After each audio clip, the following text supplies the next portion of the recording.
धान फसल को सबुठु अधिक क्षति करुवा पोक मध्यरु माटियागुंडी पोक बा चकड़ा पोक अन्यतम।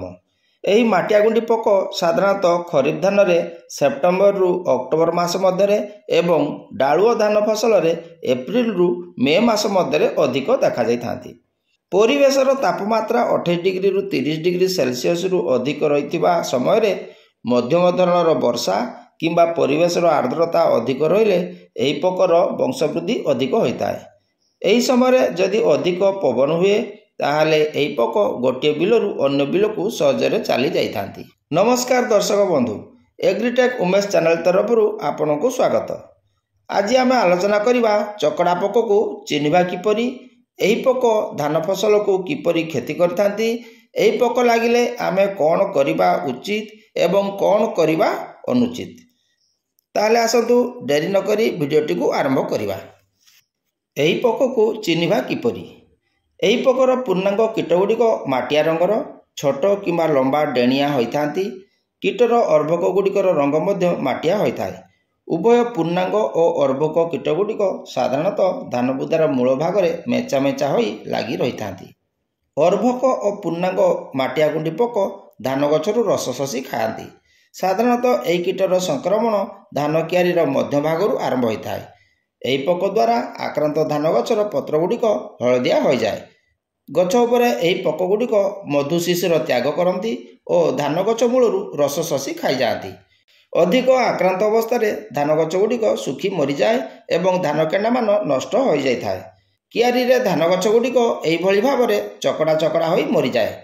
क्रमे क्रमे यही पोक धान क्यारीर मध्य अंशरू हिड़ पर्यंत माड़ी आसे और दूररू समुदाय क्यारीटी पड़गला भली देखा जाए। धान फसल में यही पोक लगिले आमे कौन करवा। नंबर 1, आखपाख अंचल में धान फसल में माटियागुंडी पोक देखादेले आमे क्यारी जल निष्कासन व्यवस्था करवा और दरकार पड़े क्यारी रे पुनर्बार जलसेचन व्यवस्था करवा। नंबर 2, प्रति 6 फुट अंतर में पाही तैयारी करवा। यह द्वारा बुदार मूल को सूर्य आलोक और वायु चलाचल सहज होगा सहित कीटनाशक प्रयोग करिबारे सहज होता है। नंबर 3, अनुमोदित और आवश्यक मात्रा रे कीटनाशक प्रयोग करिबा।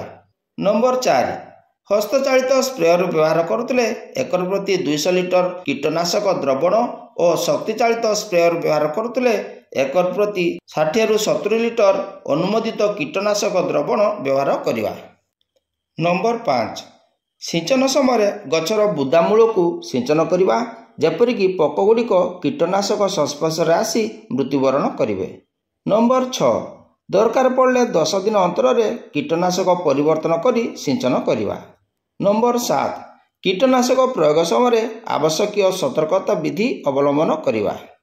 एबे आमे आलोचना करवा एही पोक लागिले कौन करवा नाही बा कौन करवा अनुचित। नंबर 1, धान फसल में माटियागुंडी पोक संक्रमण होइतिले जैवक्षारजान जातीय सार प्रयोग करवा अनुचित। नंबर 2, गोटे कीटनाशक को बारंबार व्यवहार करवा अनुचित। नंबर 3, सिंथेटिक पायरिथ्रेट यथा साइपरमेथ्रिन, डेल्टामेथ्रिन इत्यादि, क्लोरोपाइरिफॉस, क्विनाल्फॉस, मिथाइल पाराथियन आदि कीटनाशक प्रयोग करवा अनुचित। यही जातीय विषर प्रयोग में माटियागुंडी पोकर वंशर पुनरुत्थान होता है, फल धान फसलर विशेष क्षति साधन होता है। नंबर 4, धान अमल उपयोगी होइतिले कीटनाशक प्रयोग करवा अनुचित। नंबर 5, एकाधिक कीटनाशक को मिश्रण करी प्रयोग करवा अनुचित।